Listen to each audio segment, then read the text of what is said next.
सुनील नगर येथे पिण्याचे पाण्याच्या पाईपलाईनला गळती, हजारो लिटर पाणी रस्त्यावर वाया।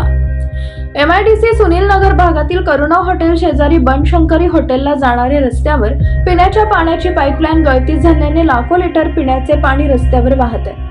एकीकडे संपूर्ण शहरात पाण्याची टंचाई आहे, तर करुणा हॉटेल शेजारी पाईप लिकेज झाल्याने हजारो लिटर पाणी वाया जात आहे। गेल्या कित्येक दिवसापासून रस्त्यावर पाणी साठून आहे, त्यामुळे या परिसरात डासांची संख्या मोठ्या प्रमाणात वाढली असून या डासांमुळे परिसरातील नागरिकांना डेंग्यू, मलेरियाची शक्यता नाकारता येत नाहीये। त्यामुळे या परिसरातील नागरिकांचे आरोग्य धोक्यात आले। याकडे पालिकेचा आणि या भागातील लोकप्रतिनिधींनी दुर्लक्ष करत आहेत। लवकरात लवकर या पिण्याच्या पाण्याचे पाईपलाईन गळती दुरुस्त करावी, अन्यथा आम्ही रस्त्यावर आंदोलन करू, असे येथील नागरिकांनी साम्राज्य न्यूज चॅनलशी बोलताना सांगितलंय।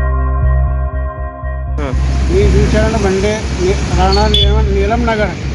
मी त्या कामगार वसाहतमध्ये कामाला जातो। रोज येताना जाताना बघतो की 10 ते 12 दिवस झालं इथं सुनील नगर करुणा हॉटेलच्या बाजूला एक वाल गळते आहे, त्याला कोण बघणार नाही।